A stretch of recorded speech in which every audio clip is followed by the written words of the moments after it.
नमस्कार. अडीचच्या बातमीपत्रात मी स्नेहा आघरकर आपलं स्वागत करते. सुरुवातीला एक नजर ठळक बातम्यांवर.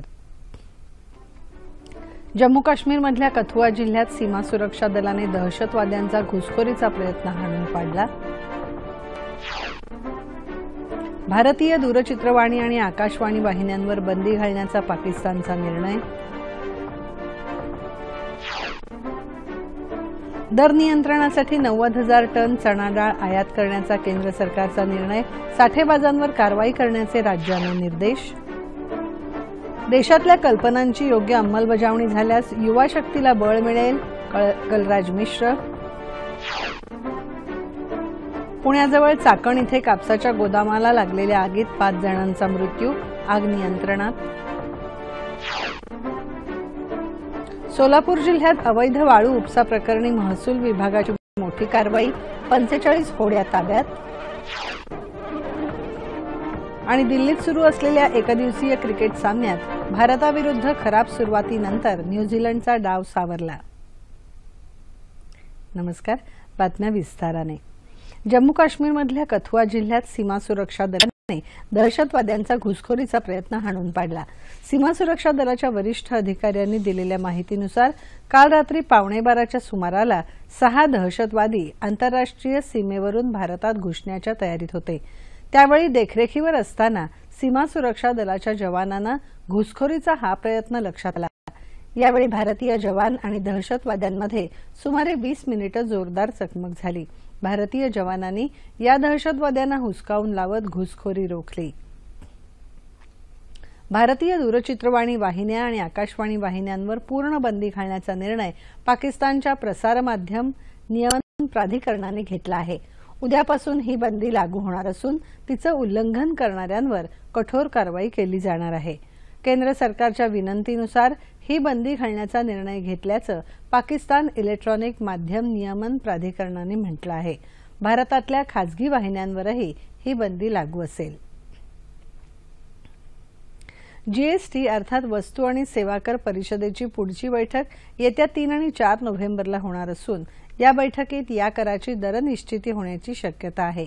केंद्रीय वित्तमंत्री अरुण जेटली यांनी कालच्या बैठकीनंतर पत्रकार परिषदेत ही माहिती दिली. वस्तू आणि सेवा कराचे दर निश्चित करण्याबाबत परिषदेत सर्व सहमती होण्याची चिन्ह असून पुढल्या महिन्यात होणाऱ्या बैठकीत कायद्याच्या मसुद्याला अंतिम स्वरूप दिलं जाईल असं जेटली यांनी सांगितलं.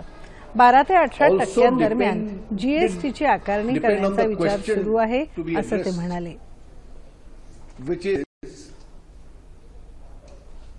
The source of funds on basis of which the compensation to the losing states will be funded.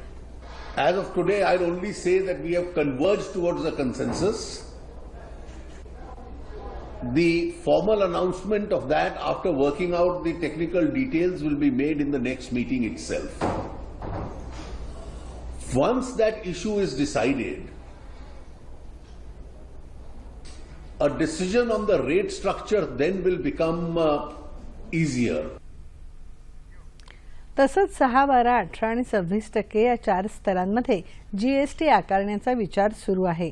या 4 टप्प्यातल्या दरांमध्ये जीवनावश्यक वस्तूंसाठी सर्वात कमी आणि चैनीच्या वस्तूंसाठी सर्वाधिक दर अशी रचना असेल. तसंच या नव्या कर प्रणालीमुळे महागाई आणखी वाढू नये आणि राज्य तसंच केंद्र सरकारकडे पुरेसा निधी असावा यावर भर दिला पाहिजे असं केंद्रीय वित्तमंत्री अरुण जेटली यांनी नमूद केलं. सणासुदीच्या काळात चणा डाळीची वाढती मागणी लक्षात घेता चढ्या दरांवर नियंत्रण ठेवण्यासाठी 90,000 टन चणा डाळ आयात करण्याचा निर्णय केंद्र सरकारने घेतला आहे. त्याचबरोबर साखरेचा पुरवठा सुरळीत राहून किमती नियंत्रणात ठेवण्यासाठी साखरेवरील आयात शुल्काचं परीक्षण करण्यात येणार आहे अशी माहिती केंद्रीय मंत्रिमंडळ सचिव पी.के. सिन्हा यांनी काल नवी दिल्लीत दिली. सण उत्सवांच्या काळात जीवनावश्यक वस्तूंची उपलब्धता आणि त्यांच्या किमती नियंत्रणात ठेवण्यासाठी सर्व पर्याय खुले ठेवावेत अशा सूचना यावेळी ग्राहक व्यवहार मंत्रालयाला देण्यात आल्या. तसंच जीवनावश्यक वस्तूंचा साठा करण्यावर राज्य सरकारांनी विशिष्ट मर्यादा घालून द्यावी तसंच त्यांचं उल्लंघन करणाऱ्या साठेबाजांवर कारवाई करावी अशा सूचनाही या बैठकीत देण्यात आल्या. अमेरिकेत अध्यक्षपदासाठीच्या निवडणुकीच्या उमेदवारांमधली तिसरी आणि अंतिम फेरी आज झाली. डेमोक्रॅटिक पक्षाच्या उमेदवार हिलरी क्लिंटन यांनी रिपब्लिकनचे उमेदवार डोनाल्ड ट्रम्प यांच्यावर विविध विषयांवर टीका केली. गर्भपात, बंदुकीचे परवाने अशा मुद्द्यांवर ट्रम्प यांची मतं मानवहिताचे नसल्याचं क्लिंटन यांनी म्हटलं. लास वेगास इथल्या नेवाडा विद्यापीठात दोन्ही नेत्यांमधल्या वादविवादाची तिसरी फेरी झाली. आपल्या भाषणात क्लिंटन यांनी महिलांचे आणि समलिंगींचे अधिकार सुरक्षित राखले जातील अशी ग्वाही दिली, तर बंदुकीचा परवाना देण्याचा अधिकार कायम राखला जाईल असं ट्रम्प यांनी म्हटलं. ट्रम्प यांच्या हातात अण्वस्त्र देणं धोक्याचं आहे असंही क्लिंटन म्हणाल्या. हंगेरी आणि अल्जेरिया या दोन देशांच्या 5 दिवसांच्या दौऱ्यानंतर उपराष्ट्रपती मोहम्मद हमीद अन्सारी आज सकाळी भारतात परतले. या दौऱ्यात त्यांनी उभय देशांमधले द्विपक्षीय संबंध अधिक दृढ करण्यासाठी हंगेरी आणि अल्जेरियाच्या नेत्यांशी विचारविनिमय केला. हंगेरीचे राष्ट्रपती जानोस अदेर, पंतप्रधान विक्टर ऑर्बन यांच्यासह अन्य वरिष्ठ नेत्यांशी अन्सारी यांनी चर्चा केली. दहशतवादाचं आव्हान संपुष्टात आणण्याच्या दृष्टीने हंगेरी आणि अल्जेरियाच्या नेत्यांनी यावेळी सहमती दर्शवली. भारतात कल्पनांची वानवा नाही, मात्र कल्पनांची अंमलबजावणी योग्य तऱ्हेने होत नसल्याने या कल्पना अस्तित्वात येत नाहीत अशी खंत केंद्रीय सूक्ष्म, लघु आणि मध्यम उद्योग मंत्री कलराज मिश्र यांनी व्यक्त केली. मुंबईत आज मिश्र यांच्या हस्ते एस्पायर फंडचं उद्घाटन झालं, त्यावेळी ते बोलत होते. युवकांच्या कल्पनांना दिशा आणि आर्थिक पाठबळ मिळाल्यास हेच युवक देशाची शक्ती ठरतील असं मिश्र म्हणाले. याआधी वाढती लोकसंख्या हा देशावरचा एक भार समजला जात असे, मात्र आता समन्वयाने केलेले प्रयत्न यामुळे आज लोकसंख्या हीच आपल्या देशाची ताकद आहे असं मिश्र म्हणाले. ग्रामीण भागात अतिशय उत्तम क्षमता आहे, मात्र त्याचा पूर्ण उपयोग होत नाही असंही मिश्र म्हणाले. नए तरीके का प्रयोग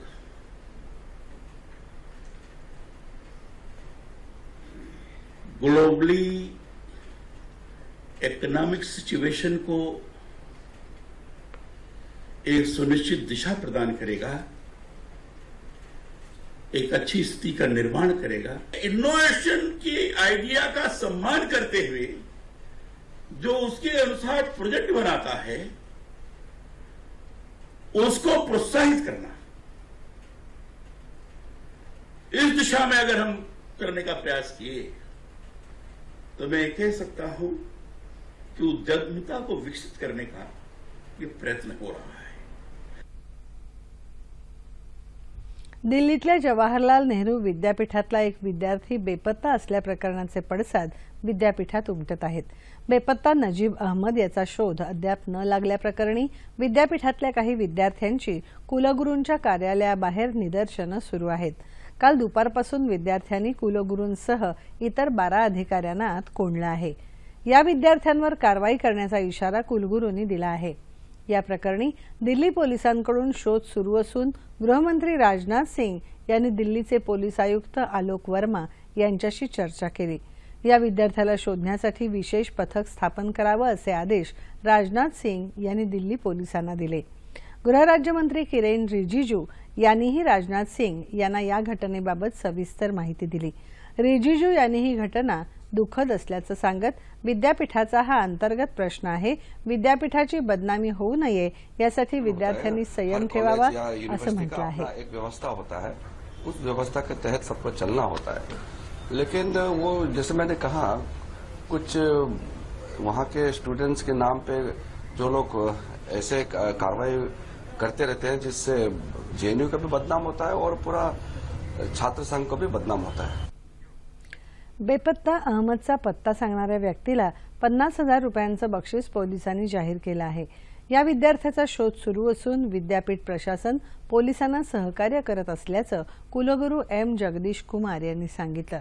नजीब अहमदचा शोध लवकरच लागेल, त्यामुळे विद्यार्थ्यांनी शांतता राखावी असं आवाहन कुलगुरूंनी केलं आहे. पुण्यात तळेगाव चाकण रस्त्यावर खराबवाडी इथे आज एका कापसाच्या गोदामाला लागलेल्या आगीत 5 जणांचा होरपळून मृत्यू झाला. यात 4 महिला आणि एका पुरुषाचा समावेश आहे. या 5ही जणांचे मृतदेह अग्निशमन दलाने बाहेर काढले असून आग नियंत्रणात आली आहे. आगीचे कारण अद्याप कळलेलं नाही. सकाळी 10 वाजल्याच्या सुमाराला ही आग लागली। यावेळी काही कामगार गोदामात काम करत होते। ओडिशामध्ये भुवनेश्वर इथे SUM या रुग्णालयाला लागलेल्या आग प्रकरणी हे रुग्णालय चालवणाऱ्या संस्थेचा संस्थापक आणि विश्वस्त मनोज नायकला आज अटक करण्यात आली। नायक आज पोलिसांसमोर स्वतःहून हजर झाल्यावर त्याला अटक करून अज्ञात ठिकाणी चौकशीसाठी नेण्यात आलं। या प्रकरणी आतापर्यंत 5 जणांना अटक झाली असून आणखी काही जणांना अटक होण्याची शक्यता पोलिसांनी व्यक्त केली आहे। नायक आणि त्याची पत्नी शिक्षा अनुसंधान चॅरिटेबल ट्रस्टचे विश्वस्त असून पोलीस या दोघांचाही शोध घेत होते। मात्र नायक यांच्यानंतर त्यांच्या पत्नीलाही ताब्यात घेण्यात आलं किंवा नाही याची माहिती पोलिसांनी दिली नाही। सोलापूर जिल्ह्यात पंढरपूर तालुक्यातल्या भीमा नदीच्या पात्रात होत असलेल्या अवैध वाळू उपसा प्रकरणी महसूल विभागाने मोठी कारवाई करून तब्बल 45 होड्या ताब्यात घेतल्या। अनधिकृत वाळू ठेके बंद झाल्यानंतर बाजारात वाळूची मागणी वाढली आहे। या पार्श्वभूमीवर वाळू माफिया भीमा नदीत मोठ्या प्रमाणावर वाळू उपसा करत होते। या वाळू माफियांचा बंदोबस्त करण्यासाठी महसूल विभागाने आता कडक पावलं उचलली असून पंढरपूरचे प्रांताधिकारी विजय देशमुख यांच्या पथकाने गेल्या 2 दिवसांपासून ही कारवाई सुरू केली आहे। त्यामुळे वाळू माफियांचे धाबे दणाणले आहेत। या प्रकरणी संबंधित गावाचे 2 मंडलाधिकारी आणि तलाठ्यांना वाळू चोरीची माहिती न दिल्यास ठपका ठेवत देशमुख यांनी कारणे दाखवा नोटीस बजावली आहे। महसूल खात्यासोबतच पोलीसही या कारवाईत सहभागी झाले आहेत। या कारवाईविषयी प्रांताधिकारी विजय देशमुख यांनी दूरध्वनीवरून अधिक माहिती दिली। पंढरपूरमध्ये भीमा नदीमध्ये अवैध वाळू उपसा चालू असल्याच्या मागच्या आठवड्यामध्ये सतत आम्हाला बातमी मिळालेली होती। त्याच्या अनुषंगाने आम्ही डिटेलमध्ये माहिती घेतली। त्या माहितीच्या आधारे इसबावी गावापासून गुरसळ्याच्या बंधाऱ्यापर्यंत रात्रीच्या वेळी चोरून वाळू उपसा चालू असल्याची आम्हाला खबर मिळाली। आमचे सहाय्यक पोलीस अधीक्षक पिंगळे साहेब, महसूलचे आमचे सर्व कर्मचारी, नगरपालिकेचे CO बापट साहेब आणि प्रांताधिकारी कार्यालयातील टीम यांनी एकत्रित नियोजन करून आज सकाळपासून त्या अवैध बोटी आणि वाळू वाहतुकीवरती कारवाई चालू केलेली आहे। त्या कारवाईमध्ये आतापर्यंत 45 बोटी महसूल पथकाने आणि पोलीस पथक आणि नगरपालिकेचे पथक यांनी आतापर्यंत पकडून नष्ट केलेल्या आहेत। ही कारवाई अशीच कायमस्वरूपी आम्ही चालू ठेवणार आहे। पुणे मेट्रोचं कंत्राट नागपूर मेट्रो कंपनीला दिल्याच्या निर्णयाविरोधात पुणे स्थानकाबाहेर आज भाजपा वगळता सर्वपक्षीय आंदोलन करण्यात आलं। पुण्याचे महापौर प्रशांत जगताप यांच्या नेतृत्वाखाली करण्यात आलेल्या या आंदोलनात शिवसेना, राष्ट्रवादी काँग्रेस, मनसे आणि काँग्रेस पक्षाचे पदाधिकारी तसंच नगरसेवक सहभागी झाले होते। पुणे मेट्रोसाठी नागरी गुंतवणूक कंपनी म्हणजेच PIBनं नुकतीच मान्यता दिली। मात्र केंद्रीय मंत्रिमंडळाच्या मंजुरीआधीच या मेट्रोचं काम नागपूर मेट्रो कंपनीमार्फत होईल असं मुख्यमंत्री देवेंद्र फडणवीस यांनी जाहीर केलं। मुख्यमंत्र्यांच्या या निर्णयाला विरोध दर्शवत मेट्रोचं काम पुणे मेट्रो कंपनीलाच द्यावं अशी मागणी यावेळी करण्यात आली। तरुण पिढीच्या उज्ज्वल भवितव्यासाठी केंद्र त्यांना रोजगार मिळावा आणि त्यांनी कौशल्य विकसित करावं यासाठी 32,000 कोटींची तरतूद अंदाजपत्रकात केली आहे अशी माहिती केंद्रीय कौशल्य विकास मंत्री राजीव प्रताप रुडी यांनी काल मुंबईत दिली। कौशल्य सेतू उपक्रमाचा प्रारंभ रुडी यांच्या हस्ते काल करण्यात आला। आपल्याकडे पदवीधरांची संख्या भरपूर आहे, परंतु त्यांच्याकडे विशिष्ट कौशल्य नसतं। उद्योगासाठी लागणाऱ्या कुशल मनुष्यबळाची आवश्यकता लक्षात घेऊन ही उणीव भरून काढण्यासाठी कौशल्य सेतू निर्माण केल्याची माहिती यावेळी मुख्यमंत्री देवेंद्र फडणवीस यांनी दिली। राज्याचा शिक्षण विभाग आणि कौशल्य विकास विभागाच्या वतीने कौशल्य सेतू कार्यक्रमाचं आयोजन केलं होतं। आपल्याकडील अभ्यासक्रम रोजगाराभिमुख नाही, हे या शिक्षण पद्धतीचं आणि अभ्यासक्रमाचं अपयश आहे। विद्यार्थ्यांना त्यांच्या रुचीनुसार कौशल्य विकसित करण्याची संधी मिळाली तर एकही विद्यार्थी अनुत्तीर्ण होणार नाही असं मत राज्याचे शालेय शिक्षण मंत्री विनोद तावडे यांनी यावेळी व्यक्त केलं। रोजगार निर्मितीला प्रोत्साहन देणारं तांत्रिक आणि कौशल्यपूर्ण अभ्यासक्रमावर केंद्र आणि राज्य सरकार भर देणार असल्याचं यावेळी सांगण्यात आलं। सोलापूर शहरातल्या खराब रस्त्यांच्या समस्येकडे लक्ष वेधून घेण्यासाठी शिवसेनेच्या वतीने आज आंदोलन करण्यात आलं। शहराच्या महात्मा बसवेश्वर चौक परिसरातल्या मार्गावर वाहन चालवणाऱ्या दुचाकीस्वार आणि वाहनधारकांना सेनेच्या वतीने यावेळी गुलाब पुष्प देण्यात आलं। महापालिकेतील सत्ताधारी काँग्रेस पक्ष शहराच्या विकासाकडे दुर्लक्ष करत असल्याचा आरोपही यावेळी करण्यात आला. तसंच लवकरात लवकर शहरातल्या रस्त्यांची दुरुस्ती केली नाही तर आंदोलन तीव्र करण्याचा इशाराही देण्यात आला. बीड जिल्ह्यात आज विविध मागण्यांसाठी ओबीसी समाजाचा मोर्चा निघाला आहे. छत्रपती शिवाजी महाराज क्रीडा संकुल इथून या मोर्चाला सुरुवात झाली असून तो जिल्हाधिकारी कार्यालयावर धडकणार आहे. धनगर, बंजारा, मुस्लिम आणि लिंगायत यांच्या आरक्षणाचा प्रश्न मार्गी लावावा, इतर आरक्षणाला धक्का न लावता मराठा समाजाला आरक्षण द्यावं, ओबीसी आणि भटक्या विमुक्त यांना अॅट्रॉसिटी कायद्याअंतर्गत संरक्षण द्यावं, नॉन क्रीमी लेअरची अट रद्द करावी अशा विविध मागण्यांसाठी हा मोर्चा काढण्यात आला आहे. अॅट्रॉसिटी कायदा आणखी प्रभावी करण्यासाठी विविध दलित संघटनांच्या वतीने आज जालना इथे संघर्ष शांती मोर्चाचं आयोजन करण्यात आलं आहे. जालना शहरातल्या शिवाजी पुतळा परिसरातून मोर्चाला सुरुवात झाली असून जिल्हाधिकारी कार्यालयापर्यंत आपल्या मागण्यांचं निवेदन जिल्हाधिकारी यांना देण्यात येणार आहे. या अनुषंगाने विविध संघटनांचे लोक शिवाजी पुतळा परिसरात जमू लागले आहेत. अॅट्रॉसिटी कायद्याची प्रभावी अंमलबजावणी करण्यात यावी यासाठी समाज एकवटला आहे. मुंबई महानगरपालिकेच्या निवडणुकीत राष्ट्रवादी काँग्रेस संपूर्ण ताकदीनिशी उतरणार असं राष्ट्रवादीचे नेते अजित पवार यांनी म्हटलंय. मुंबई महापालिकेच्या आगामी निवडणुकीच्या पार्श्वभूमीवर राष्ट्रवादी काँग्रेसतर्फे मालाड इथे परिवर्तन मेळाव्याचं काल आयोजन करण्यात आलं होतं. त्यावेळी ते बोलत होते. पक्षाचे प्रवक्ते नबाब मलिक, मुंबई अध्यक्ष सचिन अहिर यांच्यासह पक्षाचे इतर पदाधिकारी यावेळी उपस्थित होते. मुंबई महापालिकेत भ्रष्टाचार वाढत आहे. याउलट राष्ट्रवादीच्या ताब्यात असलेल्या सर्व महापालिका आम्ही व्यवस्थित चालवत आहोत. कोणत्याही नगरसेवकावर भ्रष्टाचाराचे आरोप नाहीत असं स्पष्ट करत मुंबईच्या विकासासाठी राष्ट्रवादी काँग्रेस नेहमीच प्रयत्नशील राहील अशी ग्वाही पवार यांनी दिली. भ्रष्टाचाराबरोबरच मुंबईतील डम्पिंग ग्राउंड, नाले सफाई तसंच खड्डे अशा विविध प्रश्नांवरही पवार यांनी यावेळी सडकून टीका केली. मुंबईकरांना चांगल्या दर्जाची दूध उत्पादनं पुरवण्यासाठी आणि कर्नाटकच्या शेतकऱ्यांच्या मदतीसाठी कर्नाटक दूध महासंघाने आपल्या नंदिनी या ब्रँडच्या दूध आणि दह्याची विक्री कालपासून सुरू केली. या कार्यक्रमाला मंजुनाथेश्वर मंदिराचे धर्माधिकारी डॉक्टर डी वीरेंद्र हेगडे, कर्नाटकचे पशुसंवर्धन दुग्ध व्यवसाय मंत्री ए मंजू उपस्थित होते. पहिल्याच दिवशी मुंबईत 20,000 लिटर दुधाची विक्री झाल्याची माहिती कर्नाटक दूध महासंघाचे अध्यक्ष पी नागराजू यांनी दिली.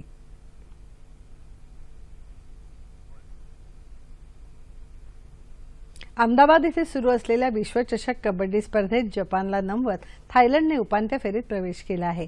अतिशय चुरशीच्या सामन्यात थायलंडने जपानला 37-33 असं पराभूत केलं. यामुळे उपांत्य फेरीत प्रवेश करण्याच्या केनियाच्या आशा संपुष्टात आल्या.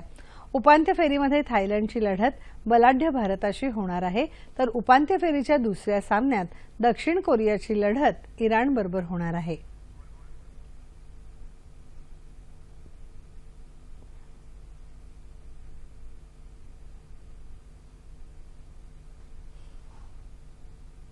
डेन्मार्क खुल्या बॅडमिंटन स्पर्धेत भारताच्या एच.एस. प्रणय आणि अजय जयराम यांनी पुरुष एकेरीच्या दुसऱ्या फेरीत प्रवेश केला आहे.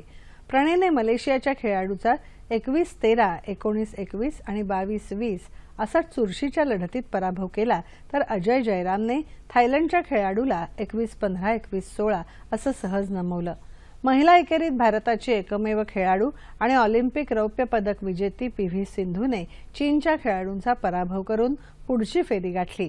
पुरुष दुहेरीत मात्र भारताच्या मन्नू अत्री आणि सुमित रेड्डी यांचं आव्हान पहिल्या फेरीतच संपुष्टात आलं.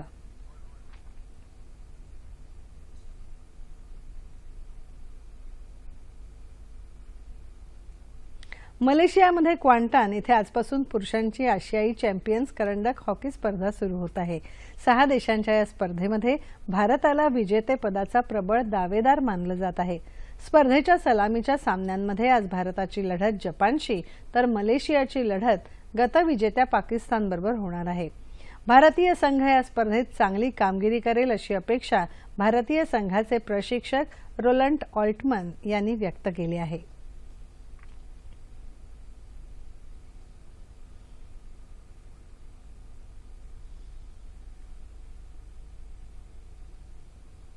भारत आणि न्यूझीलंड यांच्यात आज नवी दिल्लीच्या फिरोजशाह कोटला मैदानावर सुरू झालेल्या दुसऱ्या एकदिवसीय क्रिकेट सामन्यात न्यूझीलंडची सुरुवात खराब झाली. कर्णधार महेंद्रसिंग धोनीने नाणेफेक जिंकून प्रथम क्षेत्ररक्षण करण्याचा निर्णय घेतला. सामन्याच्या पहिल्याच षटकात जलदगती गोलंदाज उमेश यादवने मार्टिन ग्लाप्टिलला शून्यावर त्रिफळाचीत केलं. त्यानंतर कर्णधार केन विल्यम्स आणि सलामीवीर टॉम लॅथन यांनी न्यूझीलंडचा डाव सावरला. शेवटचं वृत्त हाती आलं तेव्हा न्यूझीलंडच्या 13 षटकात 1 बाद 72 धावा झाल्या होत्या. हवामान.